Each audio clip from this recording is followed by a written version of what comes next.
Hello, welcome to this presentation based on my book titled The Other Side of Safety, Moving from Results-Based to Behavioral-Based Safety by me, Robert Palmer, PhD. Continuing Part 2, Applying the Science of Behavior to Safety. Chapter 5 will focus on consequences, how to maximize the impact of positive reinforcement, how to minimize the impact of negative reinforcement, 4 rules for feedback, and the 5 steps for performance feedback. Performance coaching is the essential method for safety leaders to create a culture that supports the reinforcement of safe behavior. You do that by establishing the conditions that shape people's thinking. This must be accomplished via purposeful strategy. Creating cultural conditions is a missing competency from leadership everywhere. A safety culture must focus on 6 types of consequences. 3 consequences are reinforcing. They get the behavior to repeat. They are positive reinforcement, negative reinforcement, and recovery. 3 consequences are punitive. They get the behavior to stop. They are punishment, penalty, and extinction. Safety programs must utilize the science of human behavior via the ABC model to create a healthy safety culture. The safety culture should demonstrate several health indicators. For example, quality relationships. Quality relationships should be defined, measured, and reviewed for every safety leader. Quality relationships should be established and enhanced by the safety culture. This can be accomplished by the practice of asking open-ended questions and not closed-ended questions. This means conversing with people rather than just telling people what to do. The quality of the interactions and conversations that are happening continuously improves by 1. Frequency of reinforcement of desired and required safe behaviors, 2. The fluency of the performance safety coaching utilizing the 7 steps of the performance coaching conversation, and 3. Identifying and measuring all these interactions as leading indicators to create data trends and learn what the impact of these coaching conversations are having on the individual employees. It should be the goal to learn if these performance coaching conversations are focused on the right behaviors. Learn which behavioral areas are at risk, and are the desired and required behaviors being addressed effectively. You should be focused on learning if the data shows proof of sustained safety outcomes. Schedules of reinforcement are an important component of an operant learning process. When and how often you apply a reinforcement has a significant impact on the strength and rate of the frequency of the response to the reinforcement. The strength of the response is measured by accuracy, duration, frequency, and persistence. There are 2 types of reinforcement schedules: continuous and intermittent. Continuous is self-explanatory. The intermittent schedule has 4 possibilities: fixed ratio, variable ratio, fixed interval, and variable interval. Track these lagging indicator trends in your data. Another aspect of consequences to consider is that primary reinforcers often occur naturally. For example, food, water, sleep, air, sex, and safety. Safety is a primary reinforcer, both physically and physiologically. People naturally want to be physically safe, but they also want to be psychologically safe. Think about how BBS works. First, there are the physiological needs. Second, the safety needs are both physical and physiological. Third, the need to belong. Fourth, self-esteem. And fifth and final level is self-actualization. Meeting these needs is a sign of healthy safety culture and could be used as leading indicators. Secondary reinforcers include visual and verbal cues, which have been the main focus of our discussion.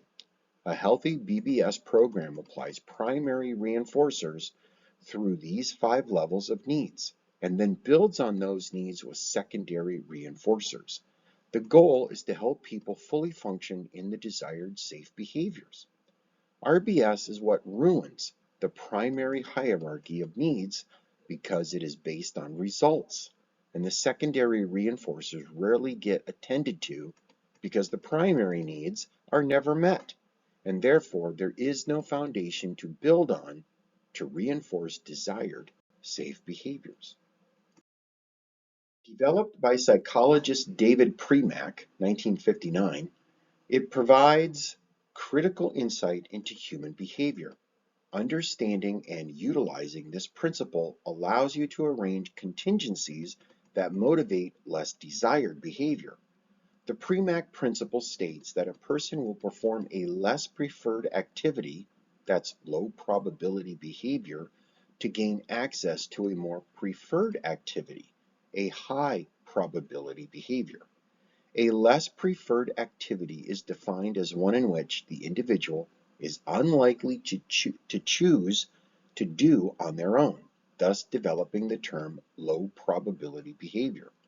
A more preferred activity is an activity that the individual would likely choose to engage in on their own, a high probability behavior. When a high probability behavior, high P, is made contingent on the engagement in a low probability behavior, low P, the high probability behavior serves as the reinforcer for the low probability behavior, making that behavior more likely to occur. This is usually presented in safety training as a first then statement or visual, first blank, then blank. The key to utilizing this principle effectively is to ensure that the high P activity is actually high P in the moment it's presented to the learner. Preferences for activities change frequently for different reasons, so it's important to be aware of the learner's current motivation for certain activities. The Premack principle's simple nature makes it a great choice for safety leaders to implement by using the following fidelity checklist. Identify the low P safety behavior or activity. Identify the high P safety behavior or activity. Present the contingency to the learner, either verbally or with visuals. Wait for the learner to complete the low P safe behavior or activity. Continue to withhold access if the learner fails to complete the safe behavior or activity. Grant access to the high P safe behavior once the low P safe behavior is completed. The steps are straightforward, but it's important to observe the behavioral process for fidelity, and to ensure accurate implementation, use the fidelity checklist above. Treatment fidelity is a measure of the reliability of the administration of an intervention in a treatment study. It is an important aspect of the validity of a research study, and it has implications for the ultimate implementation of evidence-supported interventions in typical clinical settings. The greatest challenge often comes with accurately identifying a behavior or activity that motivates the learner for the then part of the contingency.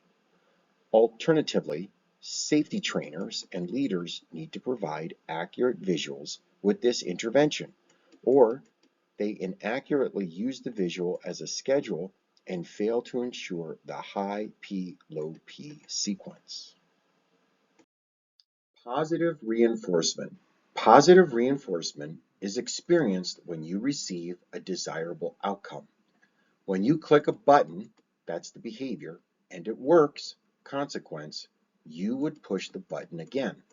Because the outcome is what you want, you have a strong tendency to repeat that experience, and the behavior gets repeated. If the behavior is repeated enough times, it becomes a habit. For example, if you're wearing your hard hat behavior and a heavy wrench falls and hits you on the head and you experience no injury, consequence, you will have a strong motivation, extrinsic, to continue to wear that is, repeat your hard hat, wearing your hard hat. Negative reinforcement. Negative reinforcement is experienced when you want to avoid something because it is negative to you. And by completing the desired behavior, the negative thing goes away. You need to get up in the morning, behavior, and the alarm clock rings, antecedent, to wake you up. The ringing is annoying because it is loud and obnoxious until you hit the snooze button, which is actually the alarm clock. It works as your negative reinforcer. The snooze button works as positive reinforcement. The ringing, antecedent, starts again, annoying you, negative reinforcer, until you get up.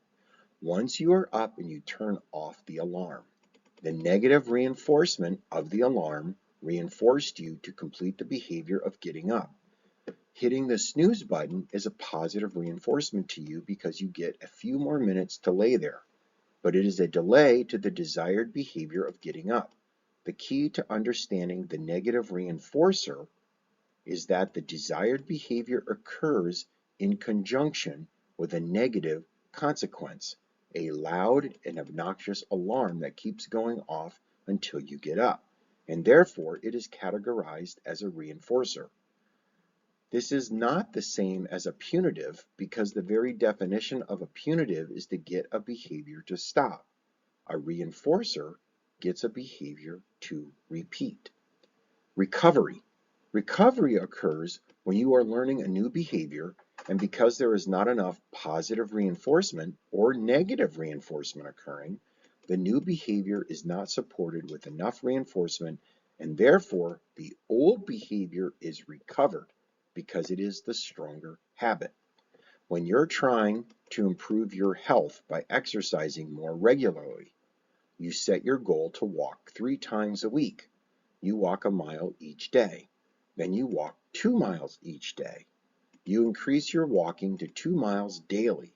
One day you feel extremely tired and you don't walk. It was nice having a break from the walking. You walk again the next day, but you're so sore you skip another day. 3 days go by and you feel better, so you walk again, and the next day, but only 1 mile. You skip a day, and then the next day you walk a mile. After a week, you only walk 3 times that week, and then the next week you only walk 1 day. You don't walk anymore. It's not your thing. The new behavior, walking, has gone extinct. You didn't receive enough positive or negative reinforcement. Punishment. Punishment is experienced when you receive something you do not want and therefore the behavior stops. At work, you forget to wear your personal protective equipment, or PPE, and you are forced to wear a bright colored pink safety vest that states, "I forgot to wear my PPE." This is potentially a punishment for you because you are made to stand out and or made an example for your failure, even be embarrassed for not performing as expected, and you realize that you need to stop forgetting your PPE. Keep in mind that if this does not bother you, then it is not a punishment. Punishment only works if the experience is significantly negative to the individual. This is often why management will continue to increase the punishment in some way, make you wear the pink vest at the front gate so everyone can see you, because it does not seem to be working, and they keep increasing the punishment until it hurts enough to get you to stop what you are doing, that is, forgetting to wear your PPE. The application of punishment needs to be thought through. There is a time and a place for punishment, but too often it is the go-to move by business and safety leaders.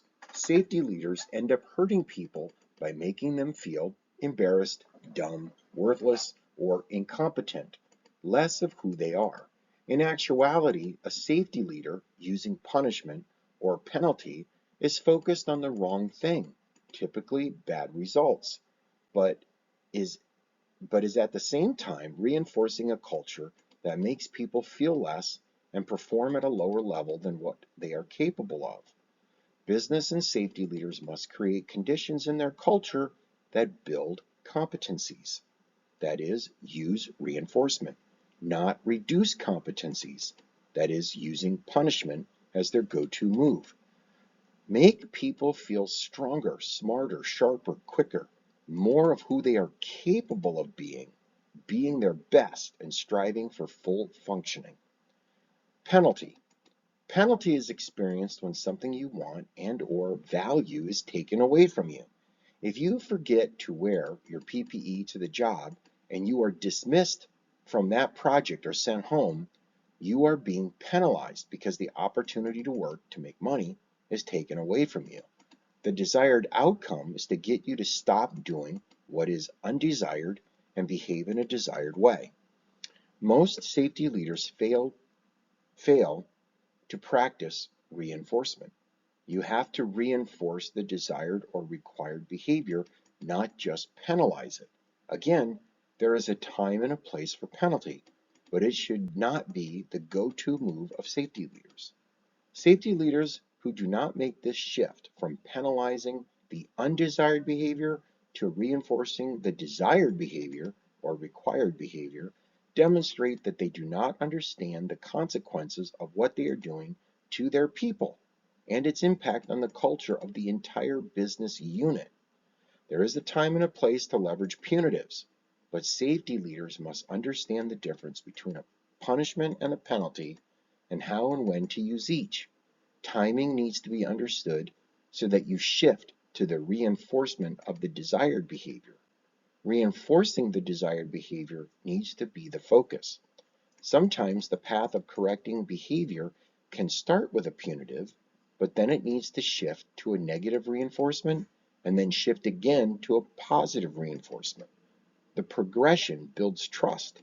It demonstrates that you care about helping the individual improve in their behavior and their performance. It's not about a result or a number, it's about people. And if you treat people right, they will improve. They will deliver, and the number will indicate you are doing the right thing, reinforcing your people to be fully functioning. Extinction.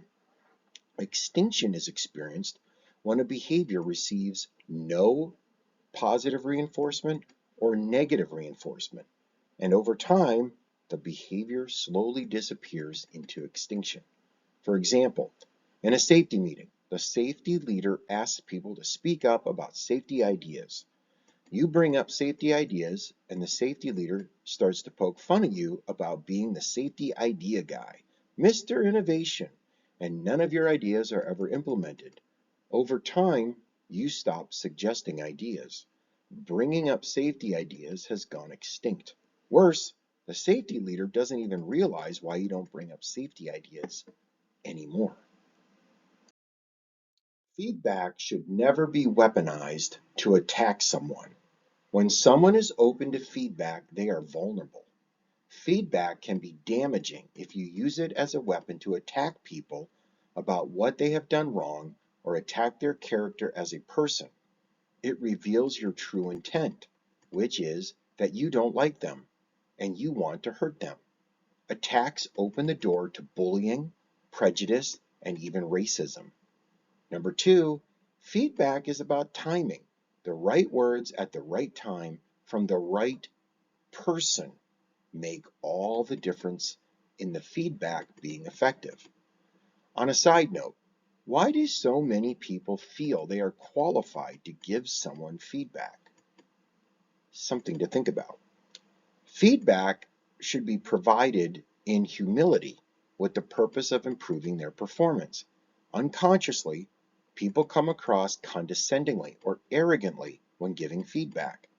Being unconscious of your performance and providing feedback is a serious lack of awareness that disqualifies you from providing feedback. The whole point of feedback is to improve performance. If your feedback does not measurably improve feedback, you need to stop providing it. You're not helping. Feedback is something people should desire. This is why you should ask first. Coaching is relational, and therefore feedback is based on trust, empathy, and caring. If an individual doesn't want your feedback, you're doing it wrong. First, you should ask permission to provide feedback to make sure the person is in a good place to receive your feedback. We are not always ready for feedback, and if not, the feedback will be wasted, which means the person does not benefit and does not improve. Second, feedback should be helpful to the person. It should make them feel better in how they perform. It's sad the amount of feedback given to people is more about the person giving it than helping the person who is receiving it. Feedback is not about your knowledge, ego, experience, or other boring dribble that you profusely espouse with your expanded verbal truckage. Feedback should be expressed in a supportive tone of voice to the person so they can receive the feedback.